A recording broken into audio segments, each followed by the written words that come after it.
भगवत गीता में भगवान श्री कृष्ण ने न केवल ज्ञान की बातें बताई बल्कि जीवन जीने की कलाओं के बारे में भी बताया है।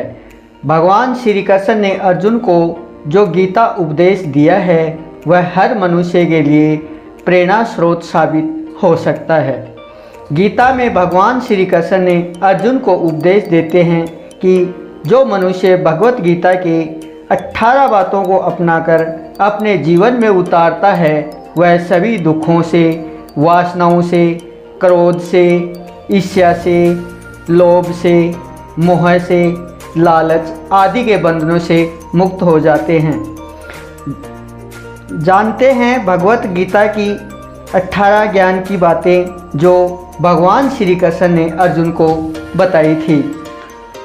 आनंद मनुष्य के भीतर ही निवास करता है, परंतु मनुष्य स्त्री में, घर में और बाहरी सुखों में खोजता है।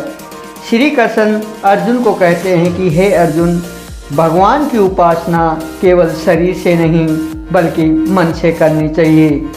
भगवान का वंदन उन्हें प्रेम के बंधन में बांधता है। मनुष्य की वासना ही उसके पुनर्जन्म का कारण होती हैं। इंद्रियों के अधीन होने से मनुष्य के जीवन में विकार और परेशानियां आती हैं। स्वयं यानी धैर्य, सदाचार, स्नेह और सेवा जैसे गुण सत्संग के बिना नहीं आते हैं।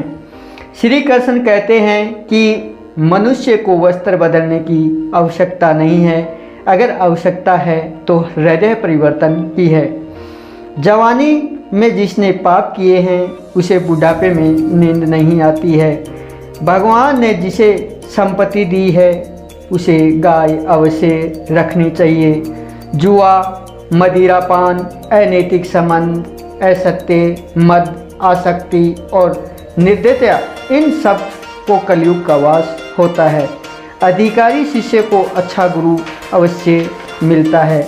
आगे श्री कृष्ण कहते हैं कि हे अर्जुन, मनुष्य को अपने मन को बार बार समझाना चाहिए कि ईश्वर के सिवाय उसका कोई नहीं है। साथ ही यह भी विचार करना चाहिए कि उसका कोई साथी नहीं है, साथ ही वह भी किसी का नहीं है। भोग में क्षण भर के लिए सुख है, साथ ही त्याग में अस्थायी आनंद है। श्री कृष्ण कहते हैं कि सत्संग ईश्वर की कृपा से मिलता है, परंतु कुसंगति में पड़ना मनुष्य के अपने हाथों में है। लोभ और ममता पाप के माता पिता हैं, साथ ही लोभ पाप का बाप है। श्री कृष्ण कहते हैं कि स्त्री का धर्म है कि वह रोज तुलसी और पार्वती का पूजन करे। मनुष्य को अपने मन और बुद्धि पर विश्वास नहीं करना चाहिए, क्योंकि बार बार मनुष्य को दगा देते हैं। खुद को निर्दोष मानना बहुत बड़ा पाप है। यदि पति पत्नी को पवित्र जीवन बिताए तो भगवान पुत्र के रूप में उनके घर आने की इच्छा रखते हैं। भगवान इन सभी कसौटियों पर कसकर जांच परख कर ही मनुष्य को अपनाते हैं। ये थी वह 18 बातें जो भगवान श्री कृष्ण ने अर्जुन को महाभारत के युद्ध में ज्ञान की बातें बताई थी। और दोस्तों, ये मेरा वीडियो आपको कैसा लगा? अगर अच्छा लगा तो कमेंट करके मुझे बताइए। अगर चैनल पर नए हो तो चैनल को सब्सक्राइब ज़रूर करें। जय श्री कृष्णा।